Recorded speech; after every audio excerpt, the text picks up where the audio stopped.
श्री गणेशाय नमः। अस्य श्री चण्डीकवचस्य ब्रह्मा ऋषि अनुष्टुप् छन्दः चामुण्डा देवता अङ्गन्यासोक्तमातरो बीजम् दिग्बन्धदेवतास्तत्त्वं श्रीजगदम्बा प्रीत्यर्थे जपे विनियोगः। ॐ नमश्चण्डिकायै। ॐ मार्कण्डेय उवाच ॐ यद्गुह्यं परमं लोके सर्वरक्षाकरं नृणां यन्न कस्यचिदाख्यातं तन्मे ब्रूहि पितामह।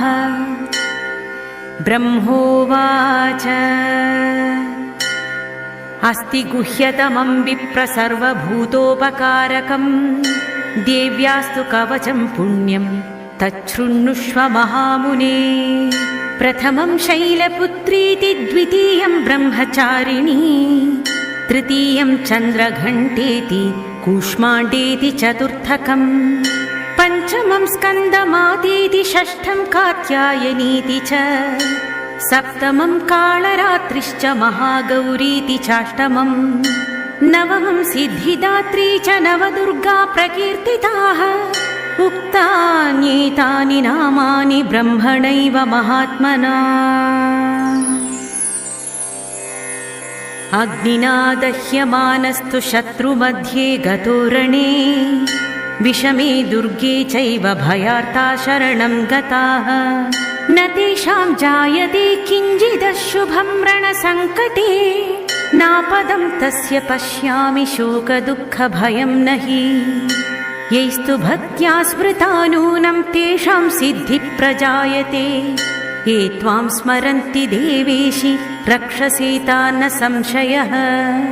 प्रेतसंस्था तु चामुण्डा वाराही महिषासना ऐन्द्री गजसमारूढा वैष्णवी गरुडासना माहेश्वरी वृषारूढा कौमारी शिखिवाहना लक्ष्मी पद्मासना देवी पद्महस्ता हरिप्रिया।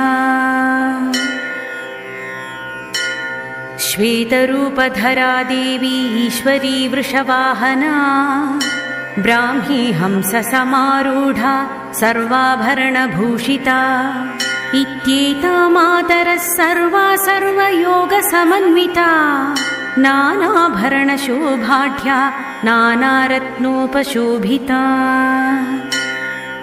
दृश्यन्ते रथमारूढा देव्यक्रोधसमाकुला शङ्खं चक्रं गदां शक्तिं हलं च मुसलायुधम् खेटकं तोमरं चैव परशुं पाशमेव च कुन्तायुधं त्रिशूलं च शार्ङ्गमायुधमुत्तमम् दैत्यानां देहनाशाय भक्तानामभयाय च धारयन्त्यायुधानीथं देवानां च हिताय वै।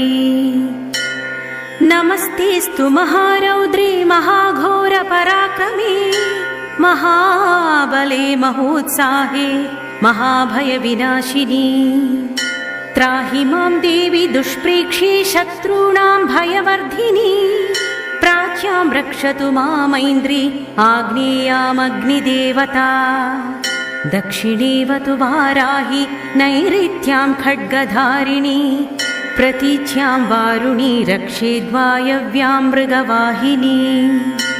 उदीच्यां रक्षकौबेरी ईशान्यां शूलधारिणी ऊर्ध्वं ब्रह्माणि मे रक्षेदधस्तात् वैष्णवी तथा।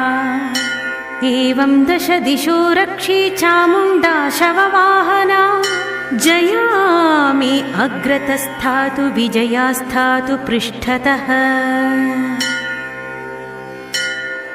अजिता वामपार्श्वे तु दक्षिणे चापराजिता शिखा मे द्योतिनी रक्षेदु मां मूर्ध्नि व्यवस्थिता। मालाधरी ललाटे च भ्रुवौ रक्षेद्यश्वसिनी त्रिनेत्रा च भ्रुवोर्मध्ये यमघण्टा च नासिके शङ्खिनी चक्षुषोर्मध्ये श्रोत्रयोर्द्वारवासिनी कपोलौ कालिका रक्षेत् कर्णमूले तु शङ्करी नासिकायां सुगन्धा च उत्तरोष्ठी च चर्चिका अधरी चामृतकला जिह्वायां च सरस्वती दन्तान् रक्षतु कौमारी कण्ठमध्ये तु चण्डिका घण्टिकां चित्रघण्टा च महामाया च तालुके कामाक्षी चिबुकं रक्षेद्वाचं मे सर्वमङ्गला ग्रीवायां भद्रकाली च पृष्ठवंशे धनुर्धरी नीलग्रीवा बहिःकण्ठी नलिकां नलकूबरी स्कन्धयो खड्गिनी रक्षेत् बाहुमे वज्रधारिणी हस्तयोर्दण्डिनी रक्षेदम्बिका चाङ्गुलिस्तथा नखाञ्चूलेश्वरी रक्षेत् कुक्षौ रक्षेन्नलेश्वरी